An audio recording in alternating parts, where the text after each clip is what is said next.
For those of you who are dreaming of moving abroad and not quite sure how you're going to fund it, where the money's going to come from, what it's going to look like, where the best place to move to is, in today's interview, I'm speaking to a woman who has managed to surpass all of that in a way that is really inspiring because it is such an advert for living a spirit-driven life. I'm joined by Cosmic. Cosmic, where are you in the world today?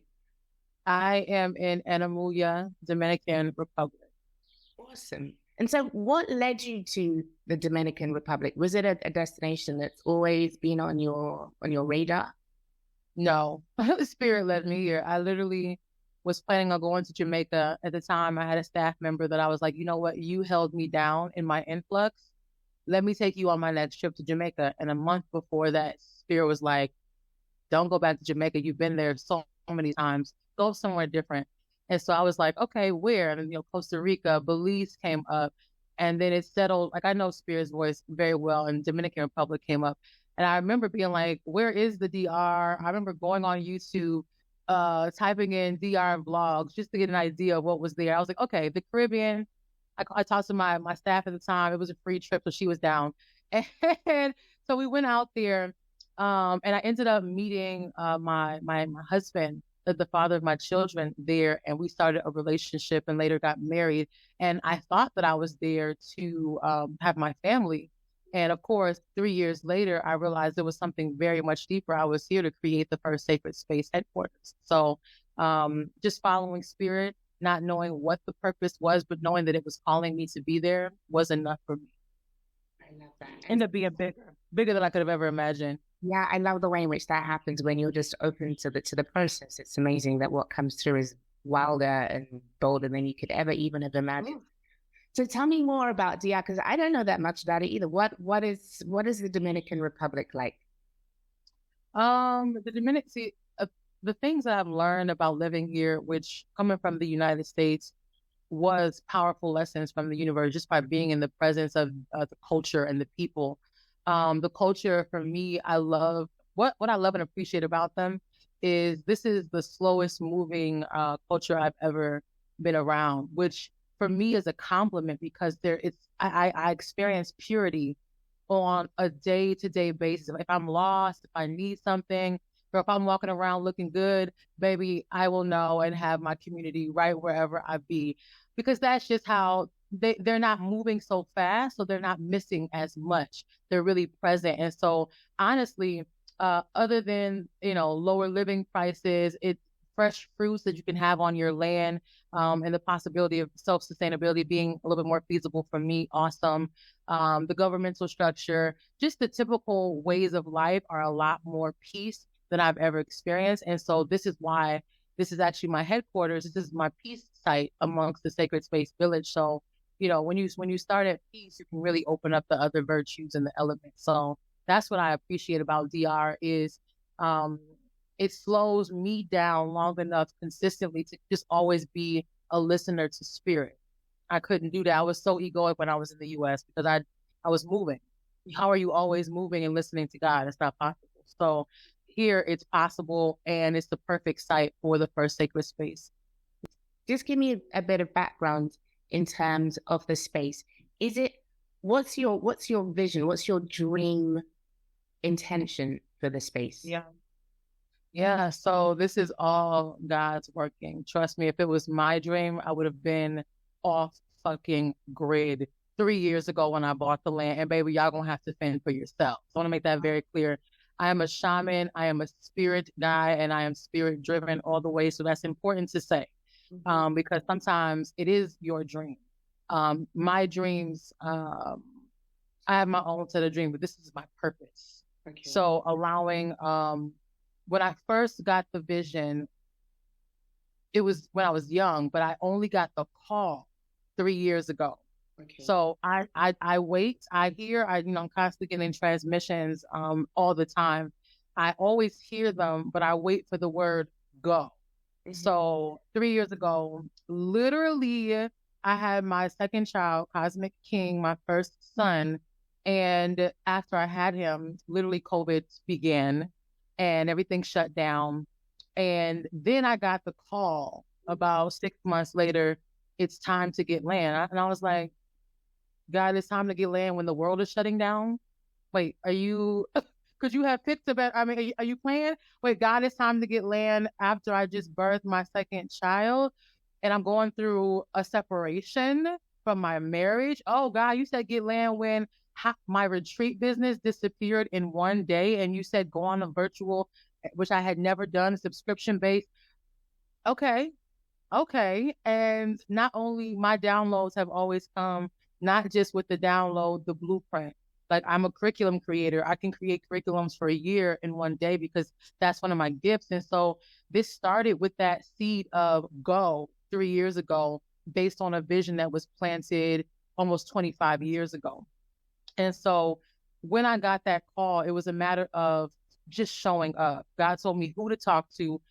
God told me this land, when I first visited it, which is about an hour away from Punta Cana, immediately I knew I was home. Something was aligning with me in the land.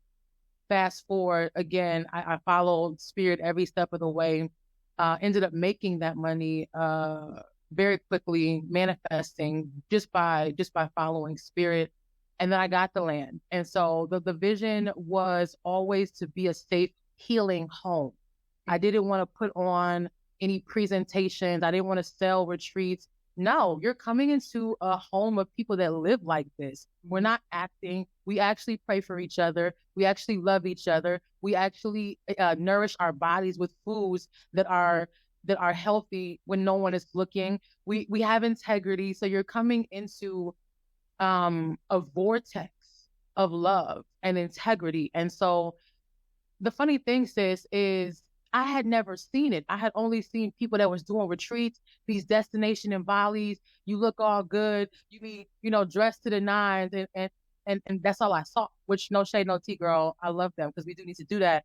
But what I was being called to do was live ancestrally. And girl, when I tell you God chose a perfect vessel, I used to be the bougie. Who are we this week? Wig, girl. I never did makeup, but like a little lash, a little red ruby lip from MAC. And it was over. Okay. So when I went camping when I was young, I would be like, can we get a house? Because the bugs are here, So it was more than about providing a retreat space or a healing space. It was saying, you got to do it first. Yo, bougie ass who done left the US. Okay. I'd been here for a few years, so I got that American Western shit off me for the most part. Now you got to go deeper. Me. Live without electricity, live without running water, live without Wi-Fi, live without. And so I watched myself go into this. This is still following the vision because the vision ain't going to show you the full one until you're brilliant enough to step up for each step. So I was just stepping up for each step. And I was like, it was a 3-year initiation, which I tell you, sis, I'm just now coming out of. And for anybody watching this, the vision will crush you. Keep going. Because you will come out of the crushing into the, wait, everything I planted was growing the whole time. So, sis, when I tell you the vision was to be a family of love, and I really had to come to terms with that because I've never seen a business structure or even any structure run by people that look like us that existed. So the vision was the best thing that could have happened to me yet in my life, because it really humbled me down to the bigness of picking up the baton of what several ancestors before us had started and continuing that globally without having limits of, I can only be in one place. I only have to live here because my headquarters, baby, you can do whatever you want. And so the vision of Sacred Space is to provide an ancestral healing home to the people that are aligned to its frequency. That's it. That's all. It's not really open to the public. It's open to my soul tribe, whoever and wherever they may be. And I love that because, especially coming from a Western mindset where everything is about the structure of a pretend money that does not adhere to our ancestral practices at all around currency, has been very special to me because I build with powerful sisters like you where we can pull up and show these examples of this is what it can look like when we love ourselves. Things can become fluid. You attract things. You get around others with similar vibrations, and you live according to your purpose. And so this is really a healing home where people can come and honestly, girl, get the love that most of them have never had from their mother, their father, their aunties, their jobs, and have them rest in that love to go back and live regenerative lives filled with purpose. So it's, I'm just humbled to be a part of it. I'm humbled to be a part of it.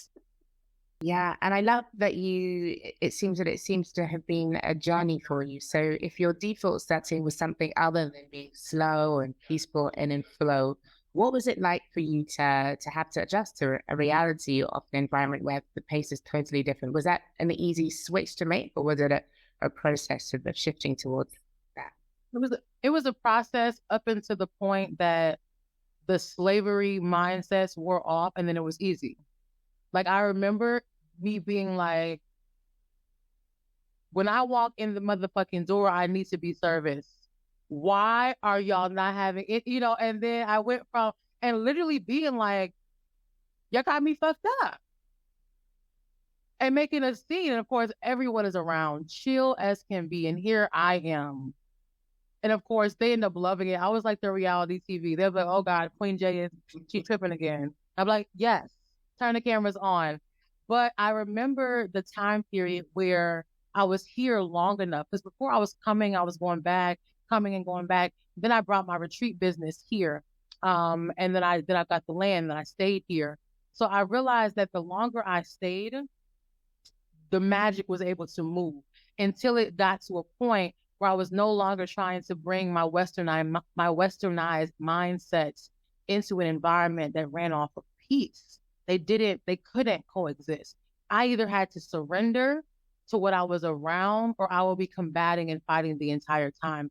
And so the beautiful process was, it was extremely easy to see the beauty. Before, I thought it was annoying. I thought it was a default, a deficit. And now I see it as one of their superpowers. And it was because I was here long enough for that program to leave my body and my mind and my spirit. And then I was just tuned into nature and the way that they're tuned in, very simply, very, very fluidly. And so I would say the process is all about, what are you coming to this space with? And I was coming to this space with, why are you all just sitting down? You're not being productive. You're not creating multi-million-dollar empires like I am. And it was just so fucking retarded, like just slow, because it was like, why come here with all these bags when there is a home already here for me? And I had to come to terms. I think it maybe took 2 or 3 years. And I was someone who was well-traveled. This was not my first trip. Girl, when I say self-care was my lifestyle, self-care is my lifestyle. And so it wasn't that, but this is the first time amongst traveling, because sometimes it's like going to a place and going to a resort and saying, I'm well-traveled. Mm-hmm. Sis, you don't know about Honduras if you go to a resort. Now, there's no shade, no tea, but it's like going to a place but not really surrendering to the music, to the ancestors that are around that place, the frequency, to the culture. And so after the culture was able to enter me and my systems started to realign. And I watched me go from impatient, not compassionate, it's my way, or who are you, to, okay, well, talk to me a little bit about your childhood. Okay, so okay.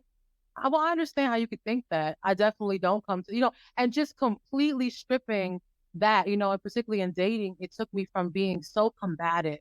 It healed me. So combative, so hyper, not present, all the things that you need for powerful relationships. And I watched that fall away, so it was a process, but the process started getting good when that surrender happened to the power of the culture. Yeah, and I think it's so important that you share that for some people, like, you'll move and stay exactly as you are, like that's your path. But for other people, that surrendering it and letting go of the program, I love the way in which you put that, is really necessary. It might feel painful, it might feel scary, like the constraints that you're used to might feel very snug, like a lovely little nest. But if that nest, you got to learn how to fly, essentially. Yeah. Yeah. I want to know more, like, what was life like for you in the US? Who were you? What was the beta version of who you are now? Where did you grow up? And yeah, what was the difference? It's the same energy, different environments. It just showed you the power of a different environment. So I grew up in Minneapolis, born and raised Minneapolis, Minnesota. I was born into the awareness of who I was. And so I always performed in my gifts, storytelling at 5, started acting, modeling, motivational speaking, curriculum writing 7 through 28, right? Traveling the world, creating curriculums and putting them in schools as a teenager, going to all the motivational conferences, being on all the youth boards, working with some of the major companies that invited youth to give away money, being prepared for village building very early. I didn't realize at the time. I just was living in my gifts. So I was always on stage, always shining, always moving, which served its purpose. I love that. I love the ability to just live with what was calling me in my heart and not live according to what someone else was telling me to do in that time of my journey. And so I've never really dealt with waiting for permission. If I wanted to do this program that was in Germany and there was only selecting 10 scholars from around the globe, I'm going to apply. And when I get accepted, I'm going to go. End of story. There was never any, am I good enough? And I grew up, shout out to my mother. My mother is an absolute archangel because she prepared me to always love myself. That people always say, well, what was the difference in you? My mother taught me how to love myself. And she never put her boundaries on herself onto me and myself. And that separation allowed me to fly. And she would just be like, okay, you need to go to this other country with this mentor for 2 weeks. Enjoy. Like, she never was like, you gonna die. There's gonna be an apocalypse when you get over there. Like, it was just, okay, call me when you get there. And her level of trust in me just rising up to these opportunities really taught me how to trust myself. So therein, I was able to do what I did because I had love and trust as my norm. And I had a powerful circle of Black masterminds that raised me. So that was my norm. So highly performative. I made a lot of money early, and I spent every bit of it, and I don't regret it because it taught me, live your life, sis. In your 20s, you're supposed to blow it. In the 30s, you got to start keeping it so you can do legacy. But I believe in balance. I could have definitely built the rest of the empire based on what I made in the United States. However, this hits different. So every part of your stage hits different because the lessons are different. So definitely my life in the U.S. looked like independent, on the top of my game, crushing it. But I had no substance. So that's a big way to end it. All those things that I just mentioned, but my ego was ever so unhealthily present because I had never been around nobody that essentially introduced me to or showed me the power of spirituality, which is just the connection to source, right? So that I wasn't listening to what I wanted to do, but I was also connected to whatever that's my source was. And so moving here, leaving comfort, because the US for me was comfort. I know how to work the room. I knew how to do anything I needed without, adjusting how I am. And so it was comfortable. Could make a lot of money. You can have food to your door. You can have organic delivered to things that you couldn't even dream about cooking. You can have it delivered. So much access. But with all that access, I realized now, because then I thought I was totally connected, but I realized with all that access, I still didn't have substance. And so my move was a creation of substance because I needed substance to bring this vision to life. My ego wasn't going to cut it. And what did that realization process look like? Oh, it was like, damn, I really thought I was the shit. Damn, I really thought I was making moves. Damn, I really thought I was the best thing since sliced bread. Ancestors pulled up. And, if When I mean that, I mean those that come before us set the bar to pass the baton so we can continue. And I couldn't hear from anybody but me in America because they train you to focus on yourself so that you never unify with groups, your soul tribe, your family long enough to actually build something that matters, right? And so that process looked like me being forced to get comfortable with the vibration of peace and not fight it. I fought it for the first 3 years, like I was mentioning. I was saying, y'all are really going to sit outside and just watch the cows? Y'all are really not going to create a curriculum for the kids? Girl, gross. I was gross. The process looked like, oh, wait, it feels good to not get up and run for what? Oh, wait, it feels good to just sit and look at my backyard, which is filled with mountains, trees, lush, animals, cows, and horses. Let me observe them. Wait, it feels good to have a woman in my village take care of my children as I build the empire, so it's not all on me. Oh, wait, it feels good to cook myself foods that come from my own garden. Oh, wait, it feels good to heal myself from my herbal garden. Oh, wait, I was moving too fast to build anything of purpose. That's what the process looked like. And so I didn't get land or get the call to get to land when I first got here. I couldn't even hear that voice. The voice that I came with is villa, condo, plush, give me all the accoutrements, and didn't it all look like ground yourself in nature? Remove all the voices, because as I imagine, my phone never stopped. Everyone had access to me. I thought I needed to save the world and that program that you have to let go of when you actually want to create impact. And I realized I didn't have to make any of this happen. I just had to be in this moment, in authenticity, and the things that I saw would happen would come to me. So, and I was given and chosen to be the beautiful steward of a land that would allow others to come through, visit, be submerged. And I do 5-day and 7-day journeys.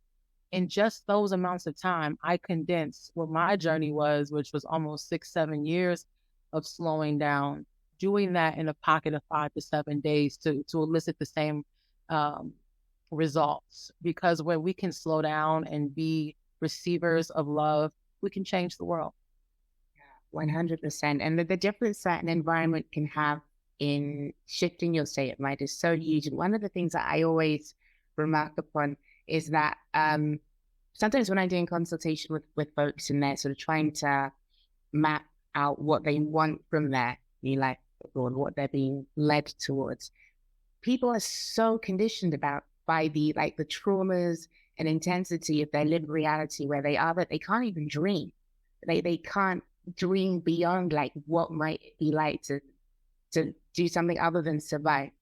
And it's so painful to see the way in which people are just being compressed into these small little let's just survive and work and consume. So to hold space for people in a place where they can, with intentionality, expand their horizon and be open to whatever can flow in from the environment, from their ancestors, from nature, from community, is such a necessary process. Yeah, it's powerful. And that's the thing about it. We have been taught, which I love that you speak on, we have been taught to fear what's actually powerful. And I'm assuming that you receive clients that are interested in this, and people that are interested in this lifestyle. But I always see that my girls, those that follow and support me online, people that I meet, they're like, I want freedom, I want peace, I want to have a garden, I want to be able to frolic nude under the sun in the mountains.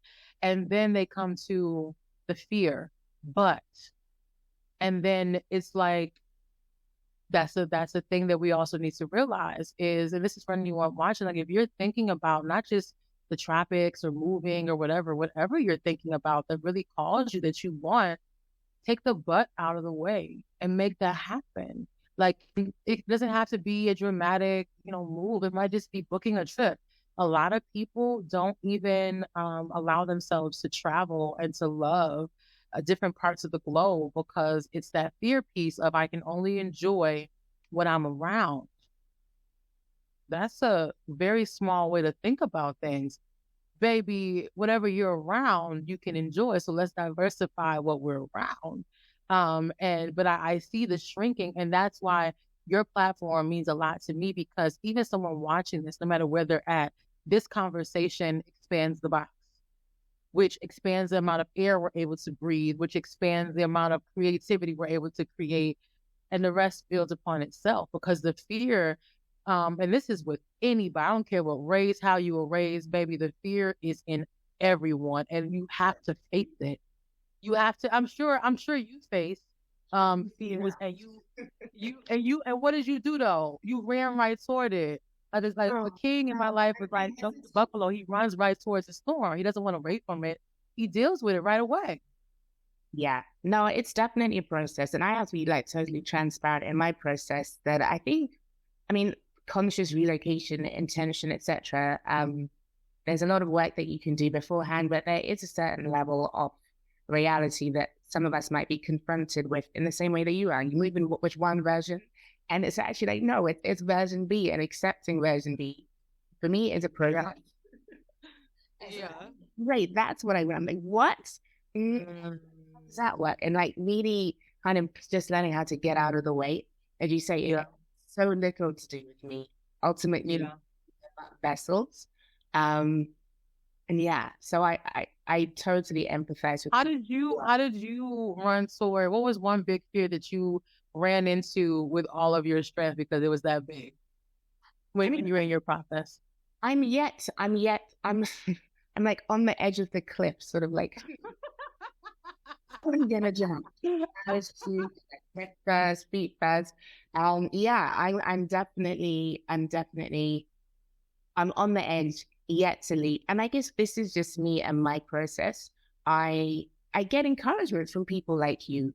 I feel like the more, I mean, obviously my journey isn't going to be your journey and someone else's journey isn't going to be my journey. But the more that we model that like different ways of living are possible, different ways of living are necessary, the more we feel empowered to be like, okay, cool, I want to do my version because this is life, this is the universe, this is what we are destined for. Greatness is our, not just our birthright, but our duty. So yeah, I like that. Processing, and for sure there will be changes, but also for me, being a communicator, I feel like my journey is beyond me. So even if I like totally fuck up,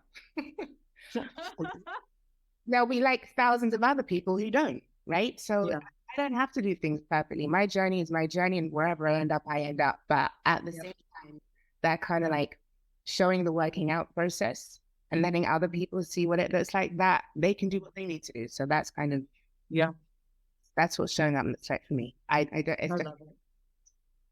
I love it.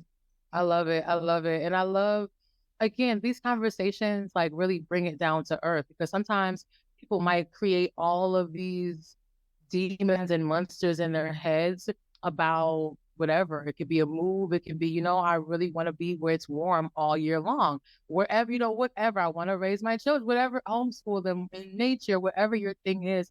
Like, if we don't have conversations like these to show, I mean, there might be demons and monsters, but baby, when you got God here, what's up? Like, calm down. Like, you're aggrandizing something, but these conversations help to say, okay, the journey could look like this. There were some hiccups. You still survived. Your community supported you. Wait, you gained community there. People actually want to help you there as well as here, and so it helps to put those feigned demons and monsters in check long enough for you to show up, for this could be a possibility for me. And again, not just with moving, anything that's coming up.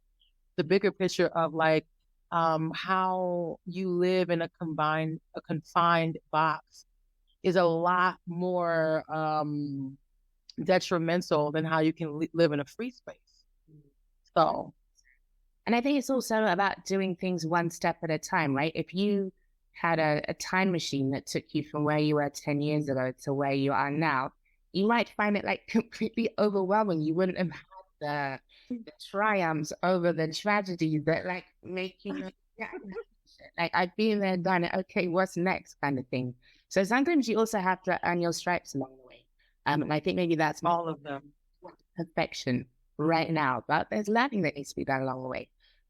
So And strive show you has to get your ass beat by the universe to get this stripe. It's like a branding. That okay, it signifies tribes, it signifies different levels of initiation. Now we do it for a variety of reasons, but like if you're branded and you have stripes that stay with you for the rest of your life, no one got their stripes and it felt good. No one. So I think the conversation, and this is why America made me sensitive as hell. I was like, oh my God, the devil's attacking me, baby. No, this is not the devil attacking you. This is God blessing you with the stripe, the strength that you need for what you're doing. So even getting that shift in perspective of being so damn sensitive in the States if with anything happened because of the programming, but just being like, wait, this crushing is the best gift. This stripe means I can go to another level. Without no stripes, baby, you're living a very basic existence. When you get stripes, you start to elevate little by little. And it could be, a stripe, they vary on the level of severity and pain, but they always prepare you for the next level. And so, like, I always say I like to listen to God when it whispers as opposed to when it screams. Because it's like the scream means, baby, now I'm gonna sit you down because this is enough. The whisper is, I remember the desire to even come and take my sister to another place, and then the whisper of this and that and that, and then all the whispers they start to add up, and so this has been, I want to be very clear, building a village from the ground up has taken me to another world. None of it has been easy. My old life was easy. I knew what to do. I could control it. It was human made, man made. When you're following spirit, get ready. I think they call it the dark night, or like what is it called? When you have your awakening. Dark night of the Yeah, the dark night of the soul. Baby, it was 3 years of the dark night of the soul. This is not a day, dark night. We back together. This is do you really love God? Do you really believe in this vision? Because if I didn't, I don't know where I would be. I don't even want to think about that because it would be no place fruitful. So sometimes, not just about moves and things, but we have to realize that there's this initiation to be considered, and that it's not saying that you should go back to your old life of confinement. It's just saying you're going to have to get adjusted to what freedom actually looks like. And it looks like believing in yourself. It looks like letting the fear leave as soon as it enters. It looks like, trusting that your intuition wouldn't ask you to show up to a place that you weren't invited. Right. And so that's important to say, like, I have received challenge after challenge after challenge after challenge. Maybe was able to come up for air a few days, maybe a week, maybe a month. And then it was a deeper challenge, a deeper hit. And then a few days deeper. And then there was a point where there was no up for air. There was no up for air. I want to be very clear, because those that see what I have built this to be don't understand. There were days where I was not breathing. So it comes with the freedom of, okay, I got the beachfront, I got the whatever. That comes with, there were months there were years that I was not breathing. And I would have never gotten here if I wouldn't have been willing to endure that. And I think for me, and I know for you, what makes a difference is that realization. It's all has so much to do with living ancestrally. Because the moment you think it's about you and your journey and your suffering and your like however many years on this planet, it's very easy to be fragile and overwhelmed, but understanding that you are part of a much greater vision of centuries. and you're just playing that part in passing the baton. Mm. It really, really shifts things. And so I'd love to know more about what living ancestrally looks like for you and the difference that it's made for you and your family in terms of how you live your life. Yeah.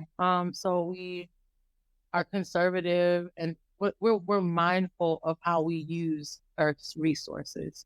We make what we need and we leave the rest. We're not hoarding. We have a mango tree and we allow the mangoes that fall that we don't have extra. My sister stopped by here yesterday. I could tell they were hungry. She asked if she could get some mangoes. I said, of course, take as many as you can find. Like, I wasn't tripping about it. You want some granolas, some passion fruit? We got some over here too. You need some? And she was just like, my girl, take it. Because ancestry looks like the mindset is that there's enough for everybody as long as that awareness is there. And so I've enjoyed, we bathe with rainwater. We're going to be putting a well in, digging a well, and then hooking up the source for the water source on the land, but still being conservative and mindful of just using what we need for our shower or whatever we're cleaning at that moment, not letting the water run. You can never we don't even have the capacity to let the water run. You use what you need and you give thanks and you move forward. So bathing from rainwater, I need it now. My skin, if I'm like traveling to the capital or something, I can feel the difference in the composition of the water that comes to the faucets as opposed to bathing and cleaning and doing everything with rainwater. Of course, this land had no gardens. I bought it plain. Now we have over 14 gardens. And so ancestral living looks like you have to plant the food that you desire to eat. You can't just show up to Sprouts or Trader Joe's or whatever. Baby, you better be out in that sun, getting the good sweat on.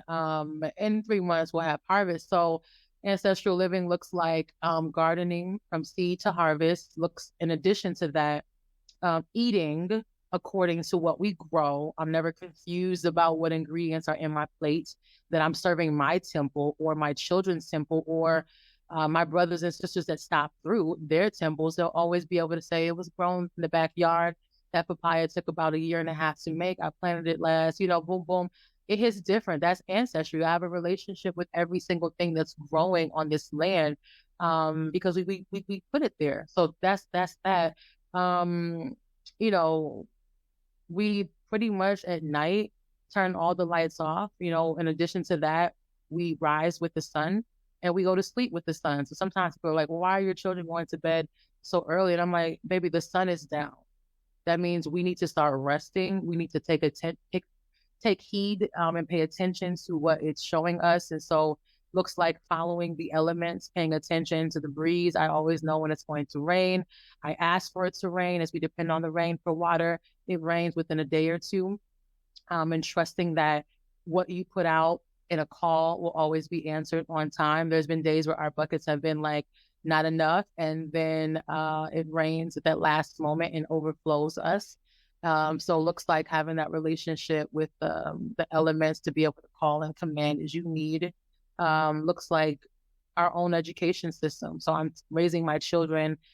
You can see behind me is the Adinkra system, the Dwafe, and this is the Matapo over there. And raising them not just to learn ABCs and, very simple things like 1, 2, 3 and simple math and science, but teaching my children how to recognize ancient symbols where they don't even have to speak, but they realize our daily routine is in symbols on the wall right in front of the bed. They're all around. So ancestry looks like, raising our children ourselves in our communities, and not for me sending them to someone that I definitely don't know their spiritual makeup. I cannot. So, and not just my children. We have tribe that come and visit. I did my first partnership with a school in Connecticut, and we'll be working with families on Zoom throughout the year, and then they're going to culminate coming out here next summer. So other children that come through, which is kind of like the each one, teach one, reach one model of ancestry, like passing these wisdoms and this knowledge down. It looks like collaborating as a unit. So most of this is run by Black women that I love. And I love that for me. I love that for us because that's rare in these societies. So ancestral living looks like Black women getting together, creating, cooking in the kitchen, saying, babe, I'm going to bring the lemongrass. You bring the fish. We're bringing the beans. You're bringing the couscous, and creating a meal that we're like, whoa, we was good on our own, but baby, together, this is a masterpiece, right? Because ancestry reminds us it's interwoven into itself. Ain't no ancestry a solo person. It is an interwoven, connected unit of mastery. And so, ancestry, tribal living looks like that. It looks like knowing the community. I take a walk just so I can get my sweat on every day, connecting with my neighbors who never leave their homes because they're just content where they're at, and stopping by for a cup of coffee. Girl, I don't drink coffee, but they drink. They're like, okay, I'm gonna drink a low cup of coffee, right? And just sitting and enjoying the breeze with those that are around me. If I need some water, I can go over and get some water. If they need, some oil, I can go bring them some oil. Ancestry looks like that. Tribal living looks like being conscious of our words. My children, we are, we say the 42 laws of my aunt. We do our gratitudes. We do, so many things that I do with them just to train them early. What you speak should be who you are, and who you are should be in alignment with God. And if that's ever out of it, sit your ass down. Sit your ass down. You can cry, baby. Don't leave that room. Don't leave that chair.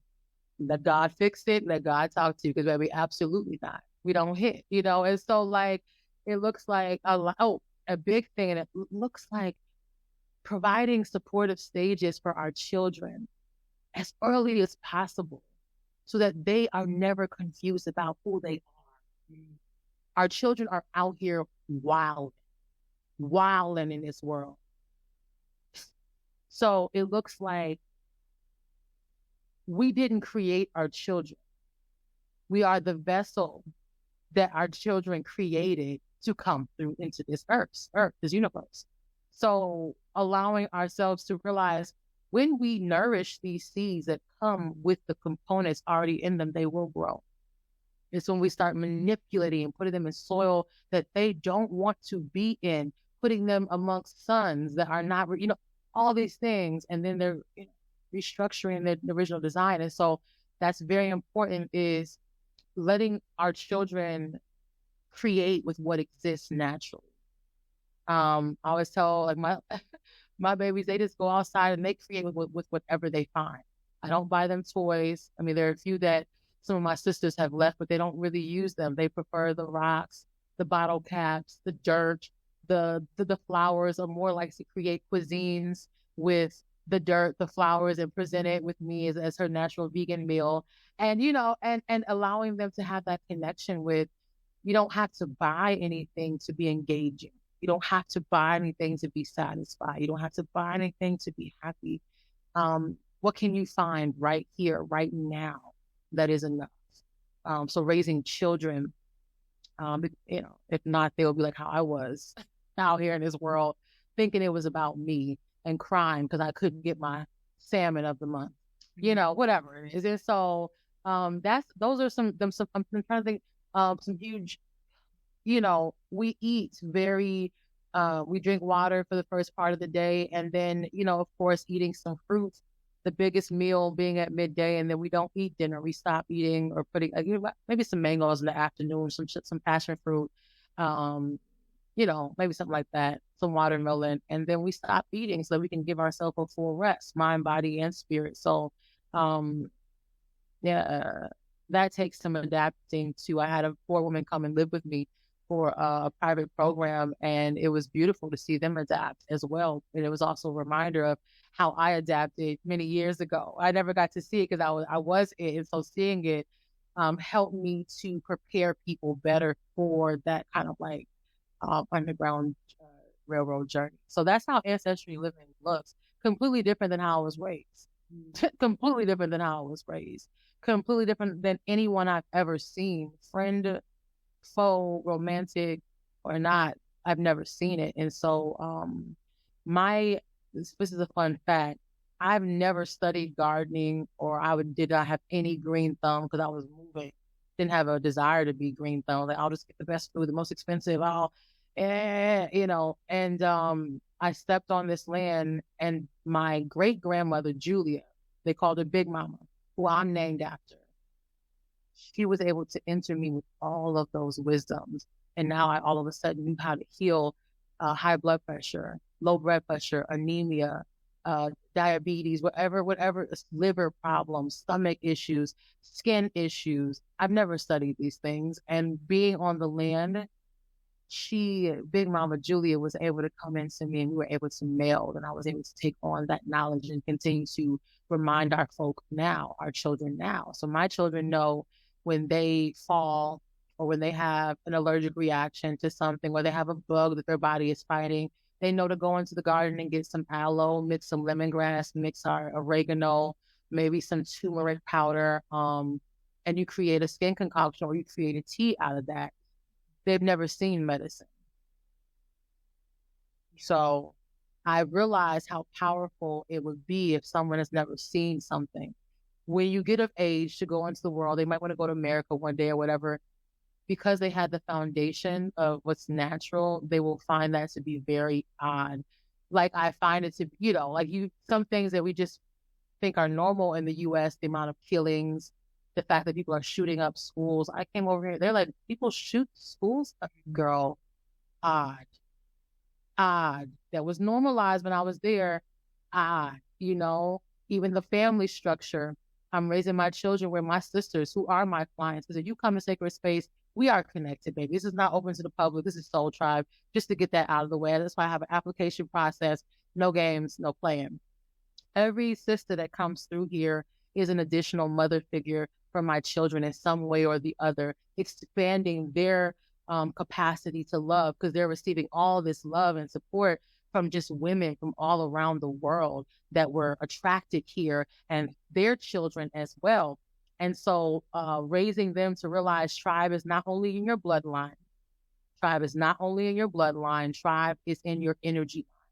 And you don't have to do anything besides be yourself to attract that. And I teach them as I have to, because like I said, there's lessons. As I've had staff that couldn't come on time, which is very Caribbean, there's no concept of time. But we're building an empire, so baby, come at 8 o'clock. To staff that was stealing from me. To people that I helped, that I needed something because my car was broken down, and you took 3 hours to come, or not at all. Okay, Amore and Cosmic, you see, we will not be giving any more energy to this relationship. Actually, we're cutting it off because it's toxic. And this person is not bad, but we are on this wave. If anybody is toxic to the wave that you're on, maybe cut them off. If it's me, if I'm ever toxic, cut it off. Do what you need to do. Because that's not, so teaching them and not being like, he ain't shit. I'm not teaching them that ghetto-ness. I'm teaching them when you're running an empire, things will happen. People will steal. People will lie. People will manipulate. People will suck your energy. This is going to happen. And how you respond is in integrity. Okay. You want to steal after thank you for your service. You are no longer part of my journey. I wish you well. And teaching them not to get, like in the beginning, I was emotional. I was like, how can people steal and lie? Oh my God. And so much energy. And then I'm like, that person is not changing. I don't need to be wasting this dramatic ass energy on something that I cannot control. What I can control is setting the standard of, I saw your action. I acknowledge it. It's not at all in alignment with what Sacred Space is at all. Even if it's convenient to have you as a staff, so I don't have to be doing everything, maybe I'll cut this loss. I'll take my time. If my staff comes in 3 months or 2 months, I'll still be out there working because I know that it's going to come at the exact moment that I need. And so showing them it's never a loss. It's never a loss. It's always an upgrade. And so it might take years to get that upgrade. I didn't have a nanny for a while. And after I was going through separation with no help from their father, it went from 100% help to no help. So I had to take clients with my children. I had I had to restructure, and that's showing them this is an upgrade. I don't know when and how it's going to happen, but it was years that I did not sleep because I had to work when they were sleeping, and I had to figure out everything, bills, team, land, children, food, I mean, all of these things by myself. And then that day came when I met the sister that assists me now with my children, right? Queen Francis. And so I show them it does eventually level out when you stick to the plan. Don't ever deviate. So those are types of, initiations and rituals and ceremonies that are all ancestral that will benefit them more than they know. And sometimes they're like, everyone else eats the fried chicken and everyone else eats the candy, and, we balance and stuff. But I'm like, this is your temple. It's as simple as that. This makes the temple thrive. This kills the temple. So just letting them know, you'll see a lot of things. Do not follow, ever, ever. God is within you. So, and I've seen the effects. I used to be a teacher, so I remember seeing children in America hyped up on so many dyes, medicine, food, not able to really let their light shine because there were so many distractions and cover up to the food, to the programming, to the video games, to the iPads, or whatever. And so it's been interesting to heal my bloodline through raising my children in ancestral practice. Yeah, and I think it's really, it's been interesting to me over the years just how many mothers I meet, and especially how many single mothers I meet who are on this journey. Like, in some way, us with like the most amount of responsibility and the least amount of support should be the ones who are saying to us, like, let's just stay safe. But it's like, well, geez, everything else is falling apart. Why not just flip? Why not go off? Okay. So, in reality, this version clearly doesn't work. This version clearly sucks spectacularly. So yeah, go back to the drawing board and design what is meant for me. So yeah, I love what you're doing. I love what you're doing for your children, for generations to come, and for other people, other women, especially who you support in your space. So to wrap up, for people who want to connect with you, what are the various ways in which they can support you, they can engage with you? Where are you at? Yeah, so I'm on Instagram. We're on Instagram. I took my personal offer. We're on Instagram at Sacred Space Village, Sacred Space Village, and then our website. So which is www.sacredspacevillage.com. And you can just go on there and just check out all the tabs because they're all pretty cool. But our study abroad program for mothers and their children that want to kind of do their own independent cultural study abroad with their children and to get a cultural immersive experience and also just international experience with your family. We have that on there. We also have, for those that are looking to move to DR temporary or permanently, we have an immersion for those that are interested in that. And then we have what we mainly do, which is our healing journey. So we invite individuals, couples, and then mothers and their children here for what we call Andaye journeys. And so all of that is on the website or on the Instagram, and we just have those two to keep it simple.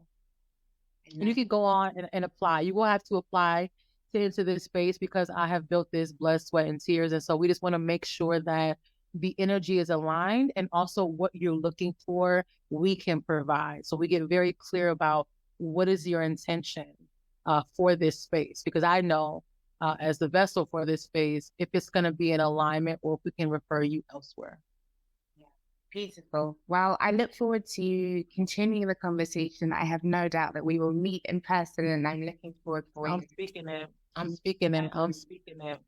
Yeah. Thank you. This has been so beautiful. And thank you for, again, following your vision to create this platform of expanding the story. Like, that's what this is. Yeah, well, thank you for your willingness to share. I mean, that's the thing. If it's just me having the conversation about me, it wouldn't be that convincing. But when it's like dozens of people, hundreds of people, all making it happen, like we're for a reason, which is much bigger than ourselves. So yeah, gratitude to you, and I wish you nothing but the best on your journey forward. Ashe, sister, so much love.